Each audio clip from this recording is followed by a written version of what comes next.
Nesse instante, gostaria que os irmãos abrissem sua Bíblia para o livro de João, capítulo 5. Evangelho de João, capítulo 5, nós vamos ler do versículo 1 ao versículo 8. A cura de um paralítico.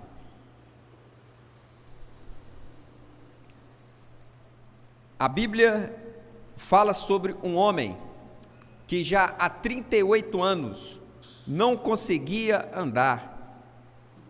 Ele tinha deficiência em suas pernas, já estava atrofiadas, não conseguia andar. Esse exemplo que nós vamos ver na Bíblia ilustra a situação espiritual de milhares de pessoas. Não conseguem realizar nada na sua vida, porque eles não conseguem caminhar espiritualmente. Eles não conseguem sequer dar um passo. Existem muitas pessoas atrofiadas psicologicamente, mentalmente, e sente uma paralisia imediata na sua vida. A história que vamos ler no capítulo 5 de João, ela retrata a cura de um homem. Mas a lição que Jesus quis nos ensinar na cura desse homem é o que ele quer fazer tanto na nossa parte física quanto na nossa parte espiritual, principalmente na nossa parte espiritual. Ele quer acabar com essa atrofia, com esse impedimento que nos atrapalha a avançar e a caminhar. Evangelho de João, capítulo 5, versículo 1 diz assim, acompanhe a leitura com atenção. Versículo 1: passadas essas coisas, havia uma festa dos judeus e Jesus subiu para Jerusalém. Ora, existia ali junto à porta das ovelhas um tanque, chamado em hebraico de Betesda, o qual tem 5 pavilhões. Esses pavilhões seriam passeios. Ele teria na sua borda um passeio que formaria um retângulo, e no meio desse retângulo teria um outro passeio que como se fosse uma ponte. Então, o retângulo formado de 4 lados, seriam esses 4 pavilhões, e no meio, como se fosse uma ponte, tinha uma parede nesse tanque central, e no meio dessa parede também tinha um passeio, que seria mais um pavilhão. Então daria o total de 5, 4 nas bordas e um central, 5 pavilhões, 5 passeios. E sabe o que tinha nesse passeio? Olha o versículo 3, fala assim, nestes jazia uma multidão de enfermos, cegos, coxos e paralíticos. A Bíblia diz que aqueles homens deficientes estavam morrendo ali,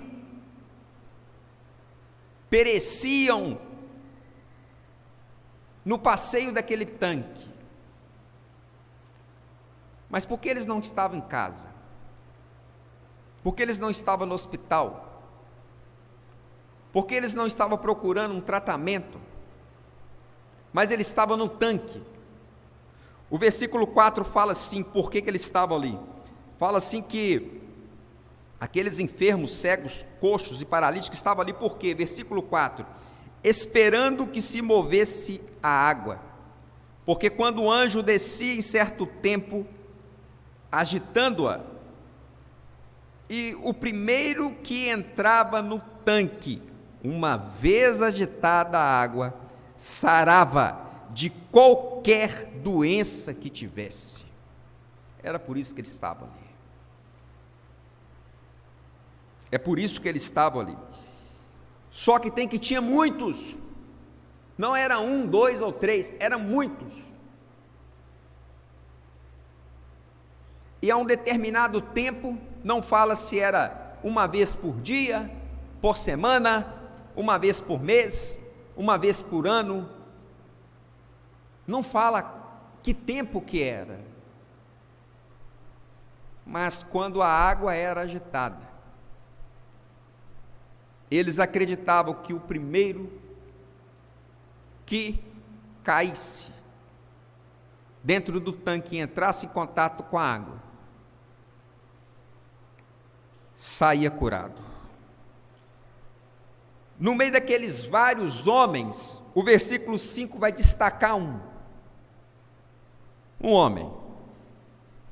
A Bíblia não fala sobre todos eles, porque ali, como nós acabamos de ler, fala que havia uma multidão, era uma grande quantidade de enfermos, pessoas que estavam doentes, tinha problema respiratório, problema no coração, bronquite, asma, pneumonia, enfim, câncer, eram várias doenças, lepra, tinha várias doenças ali. E foi citado algumas delas: cegos e paralíticos.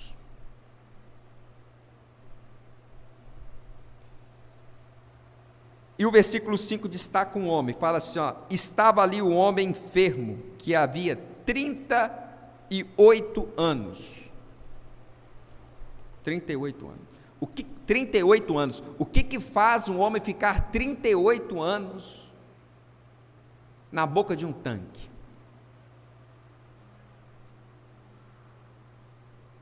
O que faz uma pessoa ficar numa fila? A fé, muito bem, é a fé. Porque ele sabe que, ainda que a fila esteja grande, a hora da sua consulta vai chegar. A necessidade que aquela pessoa tem, unida à fé, faz a pessoa ficar debaixo de sol, chuva, numa fila, aguardando uma consulta. E esse homem aqui aguardava a sua cura, já há 38 anos. Por isso que o texto diz assim: jazia uma multidão, estava morrendo ali, eles estavam perdendo a vida na boca de um tanque, esperando a água ser agitada, e muitos deles morriam sem ser curados, mas não saíam dali. Espiritualmente, quantas vezes nós insistimos em uma crença, em um pensamento, em acreditamos que a tempo em tempo a água é agitada e o meu pensamento passa a ser o seguinte: se não for por esse caminho aqui, eu não vou conseguir andar, eu não vou conseguir prosperar, eu não vou conseguir resolver aquele problema, não vou conseguir avançar na minha vida. E essa crença limitante acaba me paralisando e me permite andar somente de acordo com aquilo que eu acredito, quando a água for movimentada. E esse homem que estava ali há 38 anos, o versículo 6 fala que ele fala assim: Jesus, vendo-o deitado e sabendo que estava ali há muito tempo, Jesus sabia que ele estava ali há muito tempo,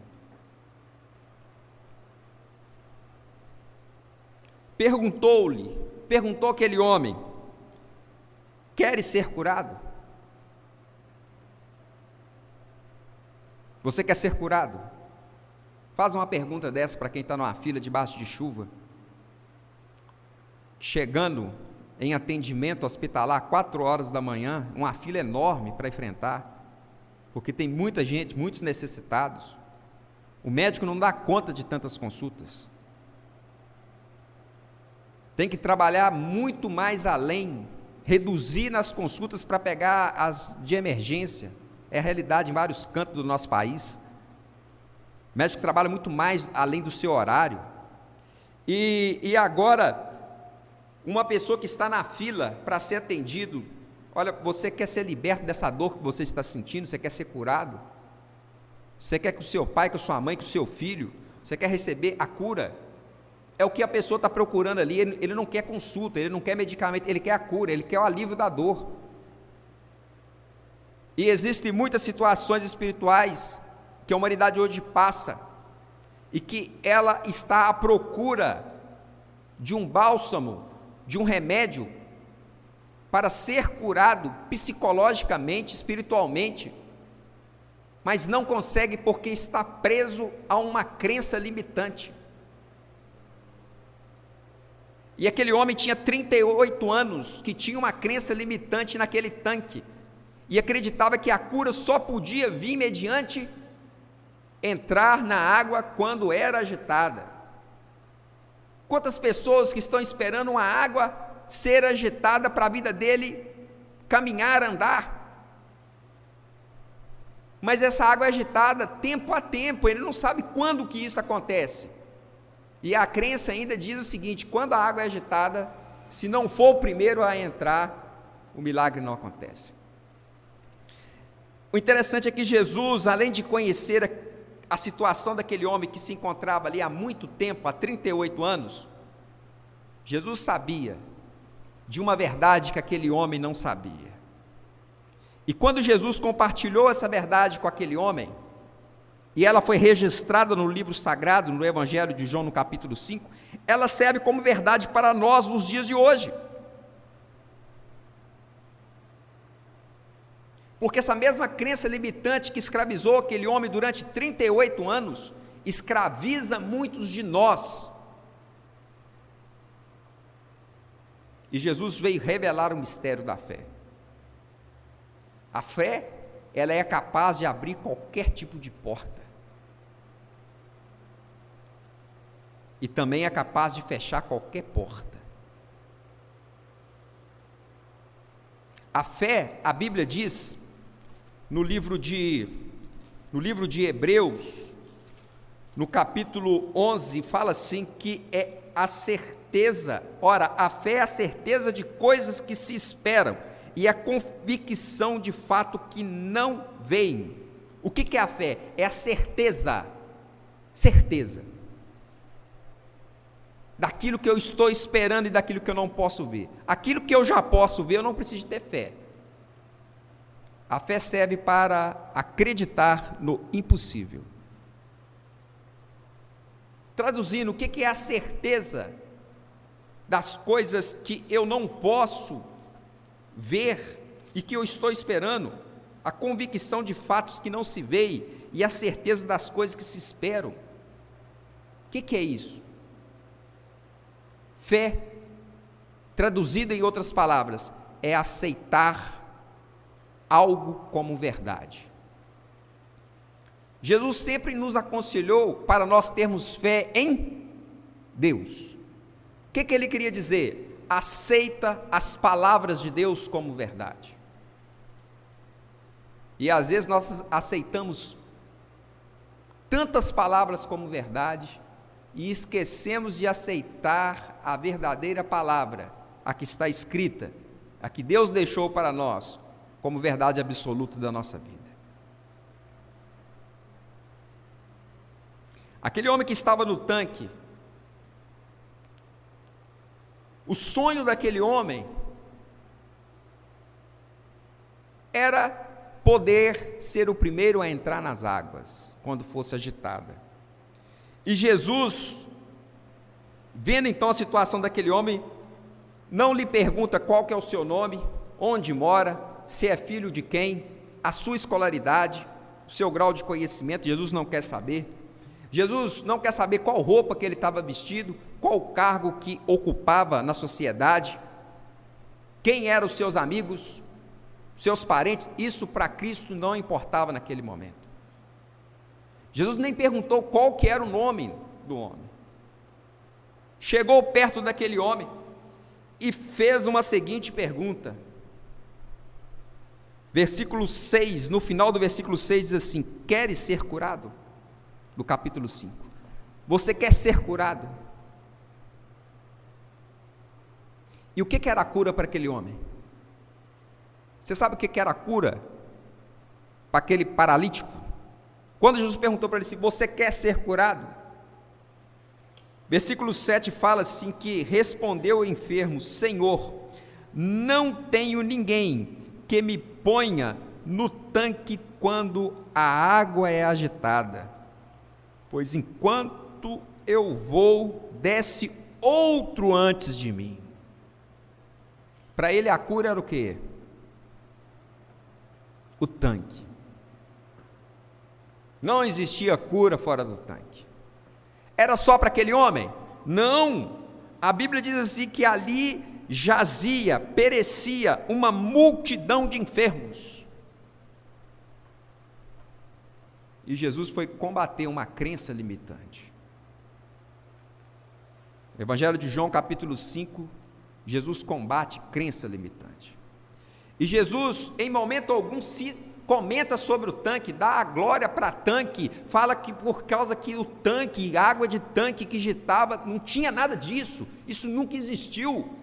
E Jesus vira para o homem e fala com ele: se você quer ser curado, o homem faz novamente a referência a tanque. Jesus não citou sobre tanque, Jesus em nenhum momento falou sobre a água com aquele homem, Jesus em nenhum momento falou sobre os milagres que aconteciam ali, só perguntou para o homem: você quer ser curado? É a pergunta que Jesus não quer saber o que você está acreditando, ele só quer saber o seguinte: você quer ser curado? Você quer a cura?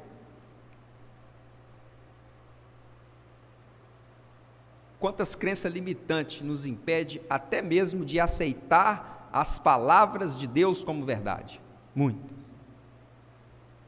Porque se Deus falar alguma coisa contrária àquilo que eu fui ensinado, mas será? Me mostra o sinal, Senhor, então, que eu sei é vindo da parte de Deus. A Bíblia está cheia de exemplos assim. Sacerdotes, autoridades religiosas, que pediam sinal constantemente a Jesus. Não acredito no que você fala, mostra um sinal aí. Porque eu tenho uma crença limitante, eu tenho uma crença que eu fui ensinado de uma outra forma. Isso é sério. Então aquele homem que estava ali no tanque, quando disse para Jesus que não tinha ninguém que o colocasse dentro daquelas águas, Jesus perguntou para ele: olha, você quer ser curado? E o homem veio com a crença limitante. E para quebrar a crença limitante, o que Jesus disse para aquele homem? Alguém lembra o que Jesus disse para aquele homem? Olha o que diz o versículo 8. Para quebrar a crença limitante, Jesus passou em cima de todos os padrões da crença daquele homem. Ele jogou por terra, na lata de lixo, tudo aquilo que aquele homem acreditava. Jesus considerou aquilo que aquele homem acreditava como esterco, considerou aquilo como algo sem valor nenhum.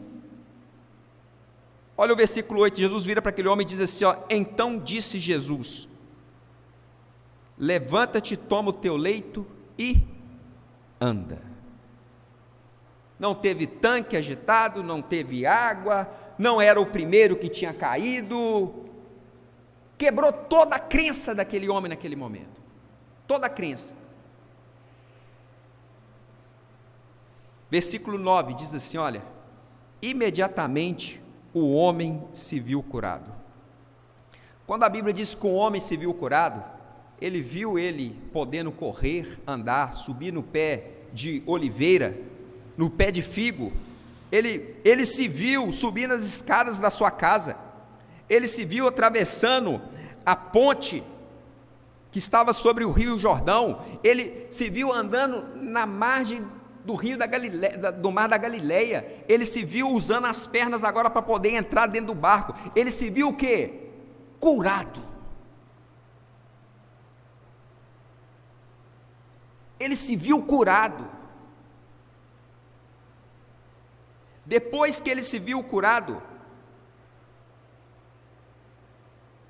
tomou o leito e pôs-se a andar. E aquilo era um dia de sábado. E aquele dia era um dia de sábado. Quando eles perguntaram para aquele homem, versículo 12, perguntaram-lhe: quem é o homem que te disse, toma o teu leito e anda, que te curou? Versículo 13, o que fora curado não sabia quem era. porque Jesus havia retirado por haver muita gente ali naquele lugar. Ele nem sabia quem era Jesus. E o que curou aquele homem?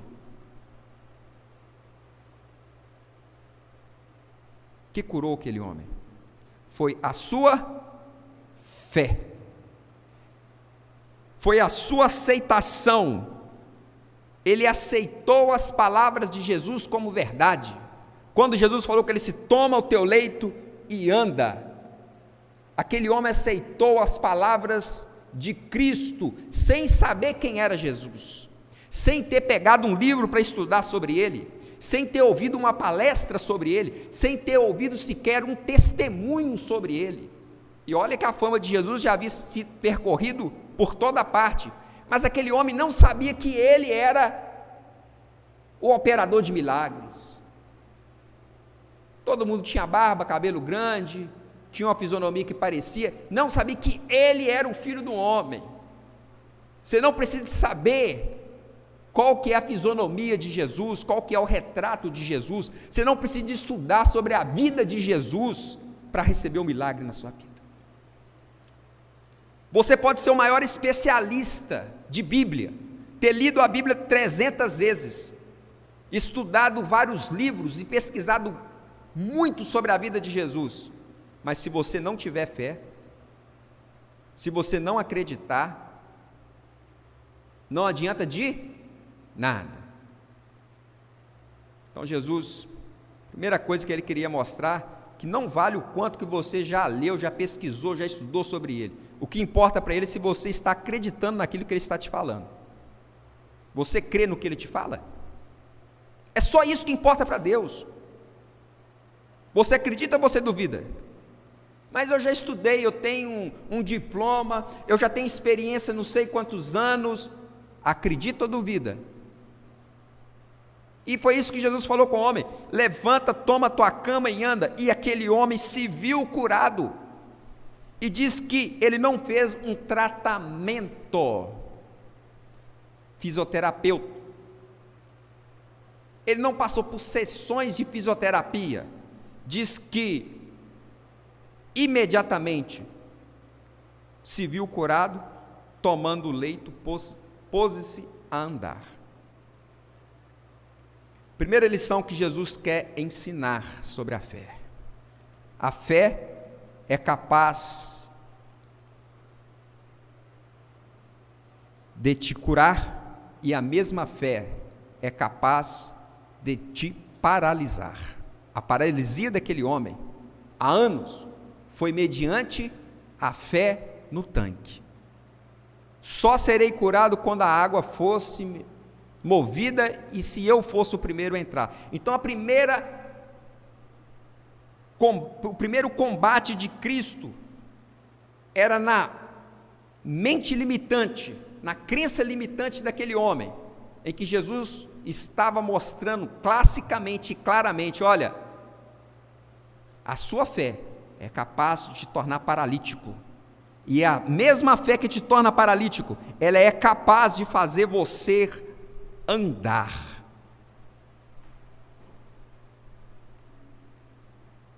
Quando Jesus disse para aquele homem: toma o teu leito e anda, ele não perguntou: quem é você que fala comigo?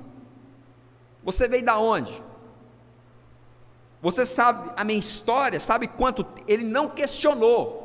O homem só aceitou as palavras do desconhecido como verdade. Cristo para ele era um desconhecido. Prova disso que o versículo 13 novamente volta a ler, diz assim: que não sabia quem era, porque Jesus se havia retirado. Não sabia quem era. Cuidado com a fé limitante, com a crença limitante. Cuidado com aquilo que nós estamos aceitando como verdade, porque a nossa fé, ela é capaz de nos paralisar, e a mesma fé que é capaz de nos paralisar, é capaz de nos curar, permitir caminharmos, andarmos.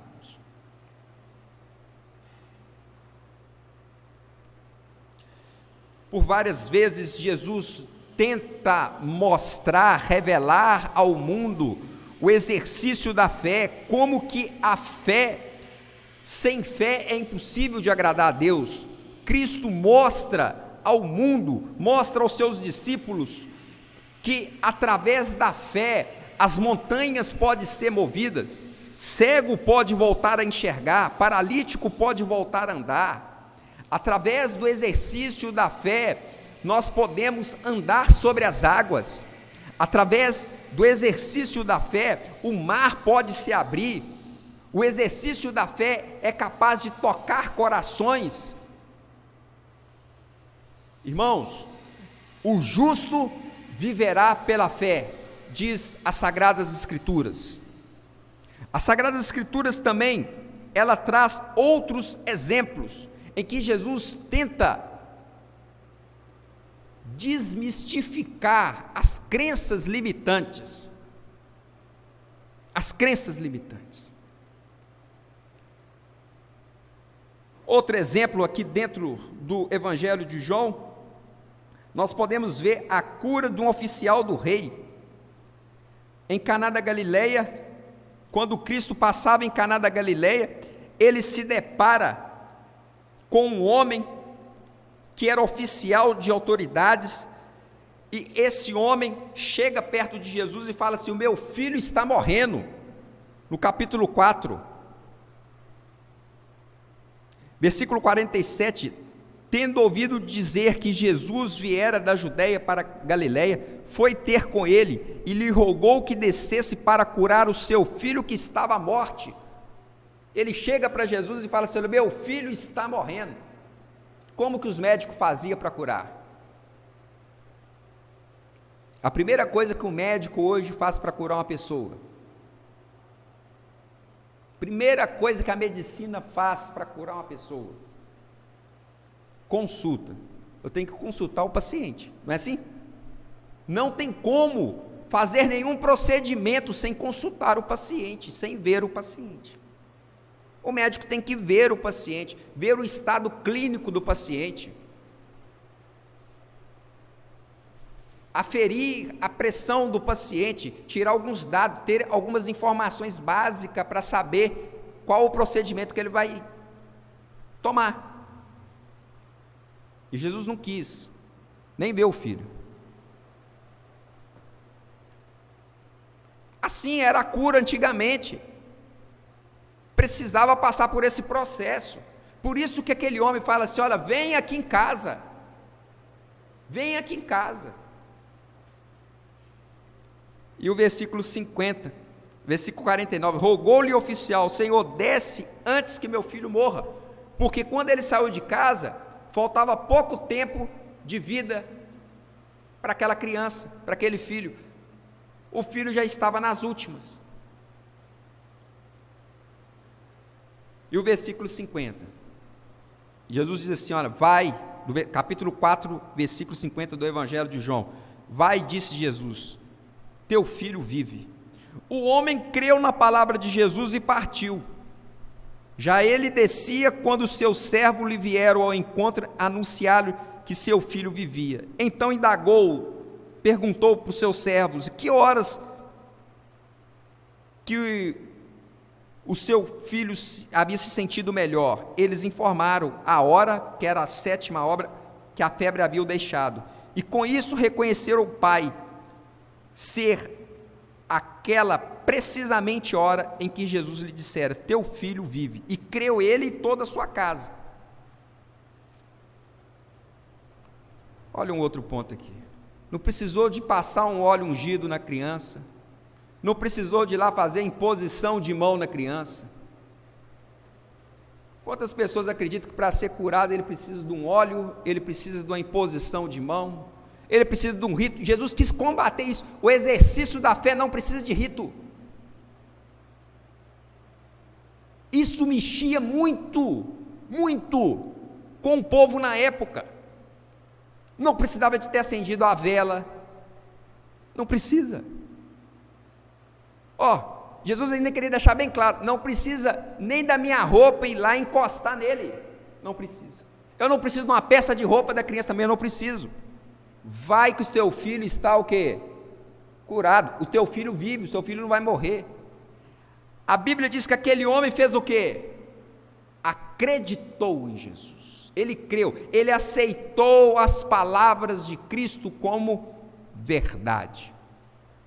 Ele aceitou as palavras de Jesus como verdade. E quando ele voltou para casa, e que os seus servos haviam falado que o menino não tinha morrido, ele perguntou que hora que ele melhorou, e foi a hora que Jesus tinha falado com ele: a criança vive. Aquele homem, mas a sua casa começou a acreditar que não precisava de médico, ele não precisava de ser consultado, ele não precisava de receber um óleo ungido, um lenço, ele não precisava de receber nenhum rito, nenhuma vela acesa, ele só precisava de uma coisa: crer. Nós fazemos hoje tantas coisas, e o que nos paralisa espiritualmente, sabe o que é?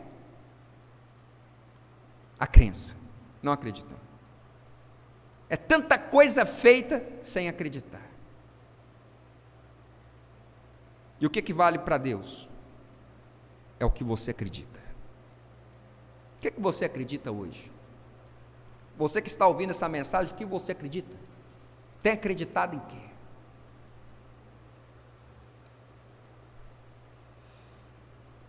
Aquele homem ali, o nobre, ele percebeu que o seu dinheiro não podia fazer nada, o seu cargo importante não podia fazer nada, o rei não podia fazer nada para ele, ninguém podia fazer nada, mas uma coisa podia ser feita: acreditar. Tem você acreditado? Tem aceitado como verdade aquilo que Deus tem lhe dito? E aquele homem simplesmente fez isso. Ele não pediu para fazer um culto na casa dele: eu vou marcar lá, Senhor, um culto lá em casa para o meu filho ser curado. Ele só acreditou, sem cerimônia, sem rito, e foi exatamente no momento que Jesus falou e ele acreditou que o milagre aconteceu. Quer saber que hora que o milagre acontece? Não é depois do culto, não é na hora do culto, é na hora que você crê. Não é na hora do óleo ungido, não é na hora do lenço, não é na hora de pagar o voto, não, o milagre acontece na hora que você acredita. O homem do tanque creu nas palavras daquele que o falava, levantou. O pai que foi pedir para o filho: vai lá em casa, Senhor, porque ele imaginava que todos os médicos, todos os curandeiros tinham que ver a pessoa: vai que teu filho vive. E ele acreditou, chegou lá, encontrou o menino vivo, curado. Por várias vezes Jesus, quando realizava o milagre, dizia assim: olha, não foi o lenço que te curou, não foi a cerimônia que te curou, não foi a oferta que te curou, o que te curou foi a sua fé. A sua fé te curou, quando você aceita como verdade. A Bíblia traz várias histórias sobre o milagre, entre elas uma mulher que acreditou que precisava de tocar nas vestes de Jesus, e no meio da multidão aquela mulher passa e faz em Cristo o toque da fé. Quando ela tocou nas vestes de Jesus, havia uma multidão que cercava Jesus. Jesus para no meio da multidão e diz assim: de mim saiu poder. Aí os discípulos entenderam porque Jesus disse: alguém me tocou, porque Jesus havia dito: de mim saiu o poder. Precisava de tocar nas vestes de Jesus para ser curado? Sim ou não? Precisava de tocar nas vestes de Jesus para ser curado? Para aquela mulher sim, porque a sua fé dizia o seguinte: que o milagre só acontece se eu tocar onde? Na veste. Ela podia ter sido curada dentro de casa, ela podia ter sido curada do país que ela estava, ela não precisava ter deslocado até onde Jesus estava. Mas tem pessoas que precisam de algo material, eles precisam ser induzidos a acreditar. E aquela mulher, quando tocou nas vestes de Jesus, ela aceitou como verdade que ela estava curada. E foi curada. E Jesus falou assim: olha, não foi minha roupa que te curou. A tua fé, tua fé te salvou, te curou. Teve um centurião. Centurião é um delegado romano que tinha poder sobre 100 soldados romanos. Por isso que era 100, centurião.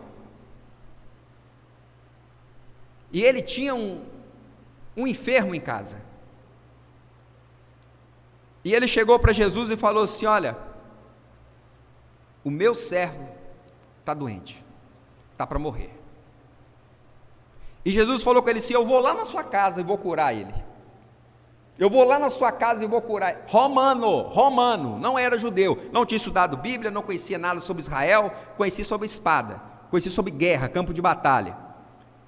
E Jesus falou assim: eu vou lá na sua casa e vou curar ele. Ele falou assim: se quiser lá em casa pode até ir, não tem problema.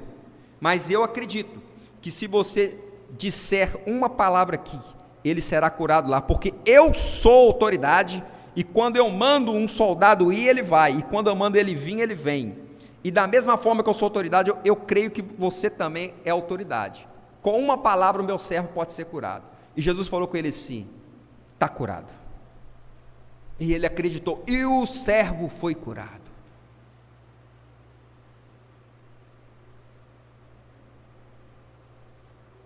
Sabe qual que era a enfermidade do servo do centurião? Vocês já pararam para pensar? Ele não era filho do centurião, ele era o quê? Servo do centurião. A possibilidade de ser um golpe de espada, uma flechada que tomou no campo de batalha, era um dos soldados que ele mais, o quê? Confiava, que mais dava resultado, estava para morrer, médico não podia fazer mais nada, ele sabia que a mutilação que aquele soldado tinha tido, praticamente era impossível de ser restaurado, vou perder meu homem. Uma palavra é curado, foi curado. Teve um caso de uma mulher, Evangelho de Mateus, capítulo 15, vamos ler essa história. Mateus capítulo 15,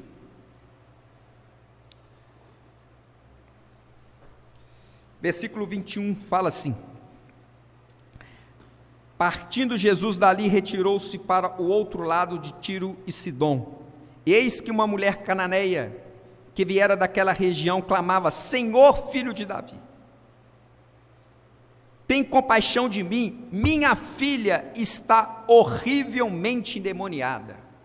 Versículo 23, ele, porém, não lhe respondeu palavras, e seus discípulos aproximaram, rogaram-lhe: despede-a, pois vem clamando atrás de nós.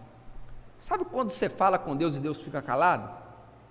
Já aconteceu uma experiência dessa com você?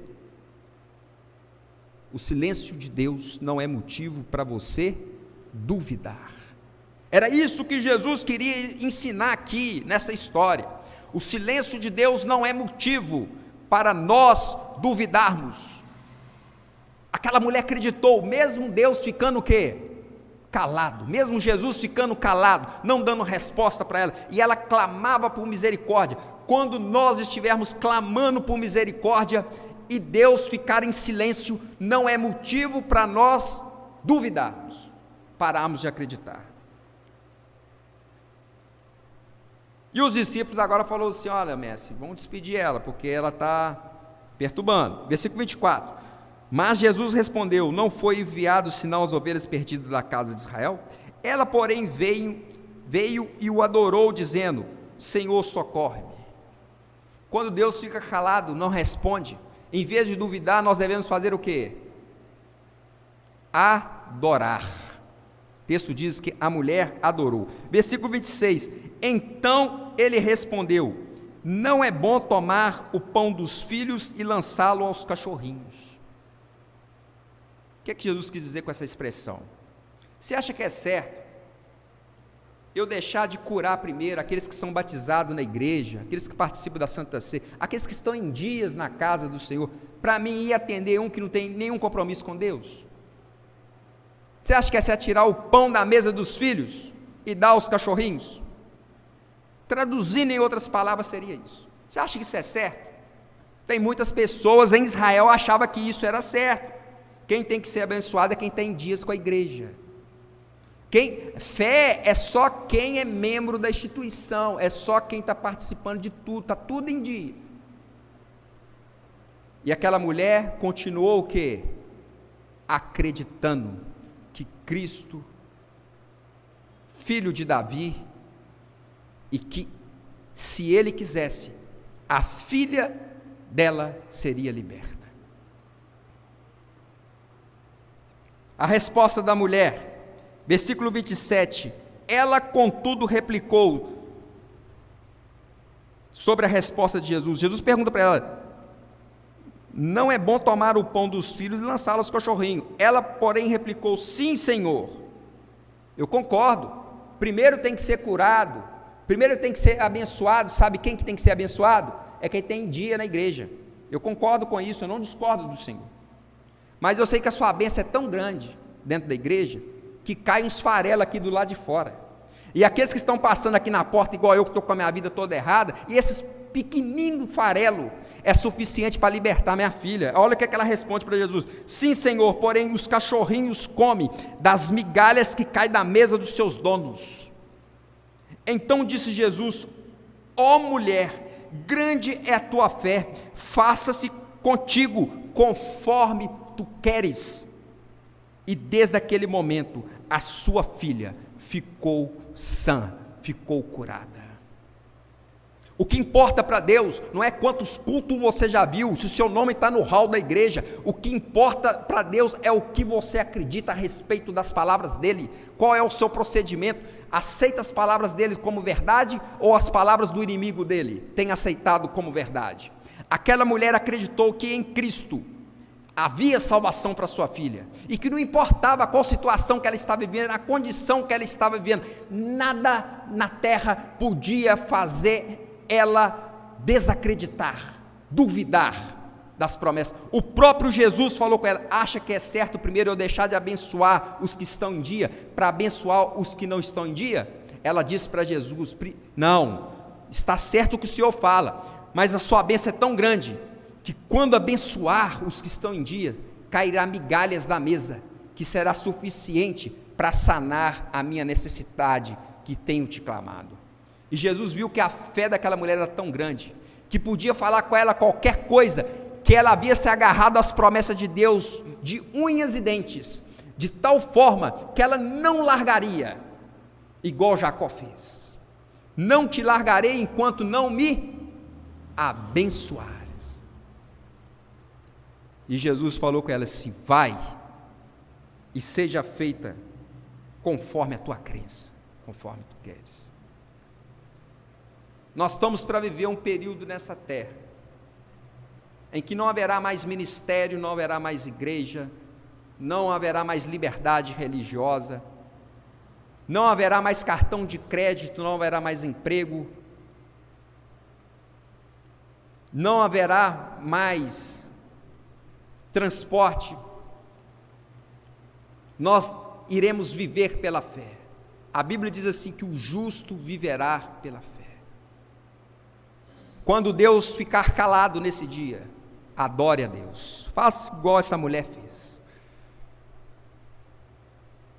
Enquanto a crença limitante irá escravizar muito, dizendo o seguinte: olha, a água tem que ser balançada, sem óleo ungido as coisas não acontecem. Não deixe de acreditar na misericórdia do Senhor e clamar a Ele por misericórdia. O inimigo não consegue vencer a sua fé. Por isso que o sonho do inimigo de Deus é arrancar a nossa crença, é colocar dúvida no nosso coração. Enquanto nós permanecermos crentes, aceitando como verdades as palavras de Deus, a igreja será triunfante.